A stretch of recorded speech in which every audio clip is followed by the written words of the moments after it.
Alright, welcome to the wild world of integration. What we're going to have to start now is the more advanced stuff in math. Alright, we just got done with derivatives and we talked about what that means in terms of what we're using. F equals ma doesn't technically have to be F equals ma anymore. Now it can be F equals m dv dt. So as the velocity changes over time, multiply it by the mass and you get your force. You also could explain it in terms of the second derivative of the position with respect to time. Okay?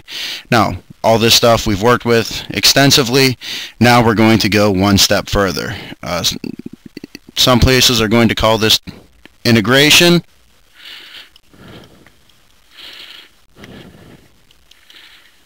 Others are going to call it antiderivatives.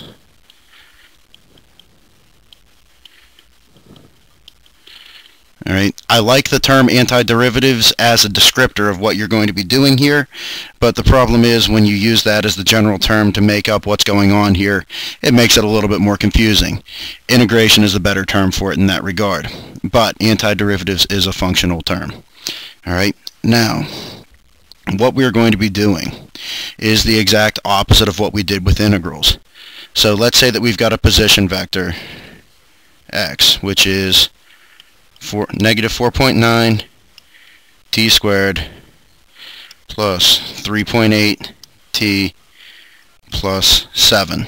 Alright, now with what we've learned in the past with projectile motion, this is generally going to be our overall acceleration, this is going to be our overall initial velocity, and this is going to be our initial position. Right, you can tell this because, well, here I might as well throw it all in a singular direction to make life easier here.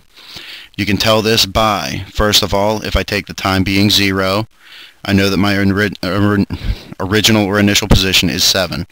You take the first derivative of this, derivative of x with respect to t, we end up with 2 times negative 4.9, which is negative 9.8 t, plus t to the 1, 3.8, 1 minus 1 is 0, and the direction still stays the same, I hat.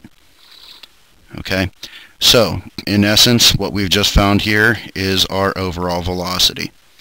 Now it turns out, given this information here, we can work our way back to the original equation. Okay, or even if we were given the second derivative.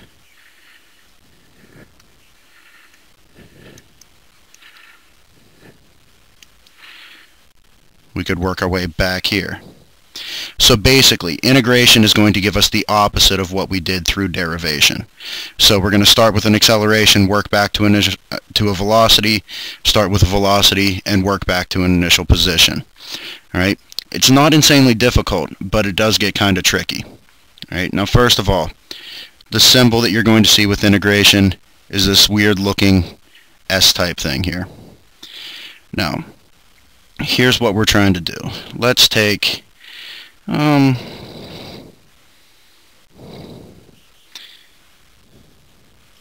integral of TD, just like with derivatives. We need to have a different, we need to figure out what's going on here, and we need to explain it in terms of, well, the exponent and the constant. Alright. Now, just like with everything else, we need to figure out what each of these values is. So in this case here, my constant is 1, my exponent is 1. The first thing that you're going to do is take your exponent and add 1 to it.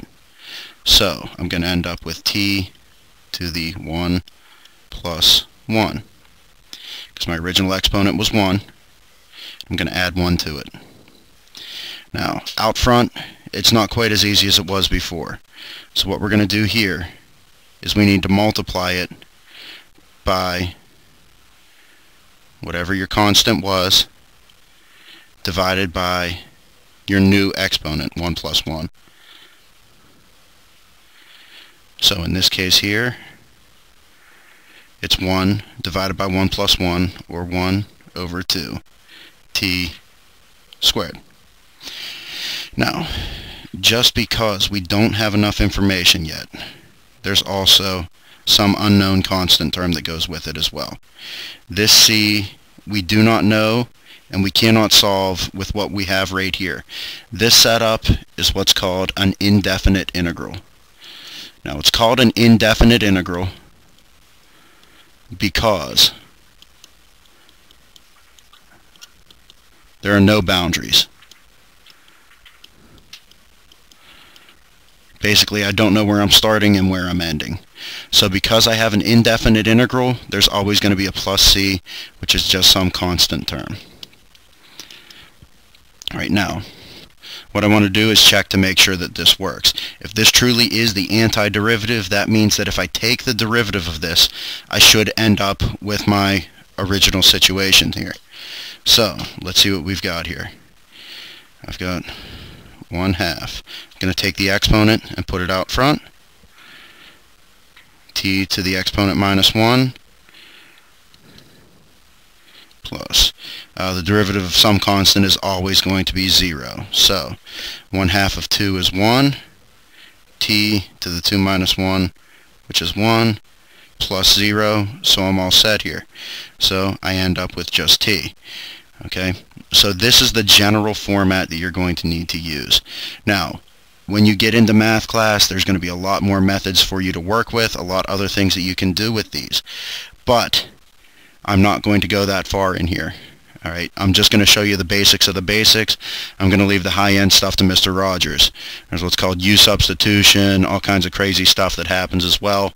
But I'm just going to kind of leave it to the basics of the basics here. Now, let's try another one here. All right, now, just remember, this is all we have to do. Take the exponent like this, and then we're good to go. Okay?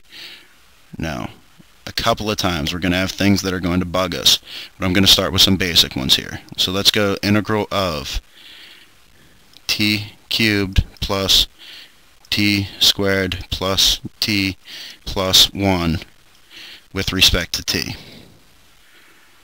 Okay, so you can treat each one of these as its own separate part of the problem.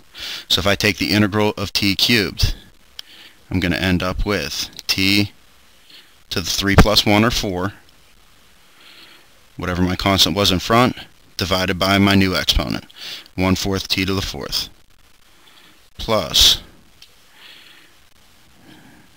t cubed 1/3 t cubed plus t squared 1/2 t squared plus, okay, here's where it gets tricky. We've got just a 1 here. Alright, now technically what we can do here is we can say that this is t to the 0. So I'm going to add 1 to it. T to the 0 plus 1 is t to the 1. 1 over 0 plus 1 is 1. Okay, so, and once again, just because I've got an indefinite integral, meaning no bounds to it, there always has to be a c term at the end.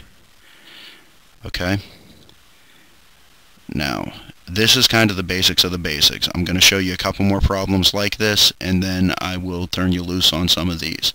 But that is about it for the first video lesson. Next video lesson, we will begin to talk about definite integrals. So